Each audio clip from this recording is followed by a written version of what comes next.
नमस्कार मित्रांनो, माझ्या चेतन जोशी या यूट्यूब चॅनलमध्ये पुन्हा एकदा मी स्वागत करतो. आज मी एक नवीन व्हिडिओ बनवणार आहे. कुरकुरीत कांदा भजी कशी बनवतात हे मी तुम्हाला या व्हिडिओमध्ये दाखवणार आहे. आपल्या हॉटेलचं नाव आहे हॉटेल कृष्णामाई. तर हॉटेल कृष्णामाई स्पेशल हॉटेल कृष्णामाईमध्ये आपल्या किचनमध्ये कांदा भजी कशी बनवतात हे मी तुम्हाला या व्हिडिओमध्ये दाखवणार आहे. 5 मिनटात कांदा भजी आपल्या हॉटेलमध्ये कशी बनवतात हे मी तुम्हाला फक्त 2 मिनटात सांगतो. सगळ्यात अगोदर कांदे घ्या. आपल्याला 1 प्लेट कांदा भजी बनवायची म्हटल्यावर 3 ते 4 कांदा लागतील. कांदा सोलून घ्या, त्याला कट करून घ्या, स्लाईसमध्ये कट करून घ्या. साईडमध्ये कट करून झाल्यानंतर एका प्लेटमध्ये काढून घ्या. प्लेटमध्ये काढल्यानंतर तुम्ही आपल्या स्टोरेजकडे जावा. तिथं आपल्याला हे दिसेल, बेसन दिसेल. बेसनमध्ये टाका. थोडंफार बेसन टाकल्यानंतर बेसन डबा लावून घ्या. परत नंतर तुम्ही मसाला डब्याकडे जा. तिथं तुम्हाला मीठ दिसेल, मीठ थोडं टाका. लाल चटणी टाका.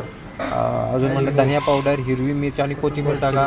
हे सगळं टाकल्यानंतर आपल्या स्पेशल म्हणलं तर आपण शेंगदाणे पण टाकतो, पण आपण शेंगदाणे टाकत नाही. आता आपल्याला शेंगा चटणी सोलापूरचा फेमस आहे, तर तुम्ही थोडीफार शेंगदाणे चटणी टाका. त्यामुळे थोडे म्हणजे बऱ्याचपैकी आपले भजी तुझ्या आल्यासोबत डालना पडते का क्रिस्पी. आणि हे सगळं टाकल्यानंतर तुम्ही थोडंफार मिक्स करून घ्या. हाताने हळूहळू मिक्स करून घ्या. सगळं मिश्रण झाल्यानंतर तुम्ही फटकेने तेलाच्या कढईकडे जावा. तेलाची कढई ऑन करा. कमी टेम्परेचरवर चालू ठेवा. तोपर्यंत तेल गरम होईपर्यंत हे मिक्स करून घ्या.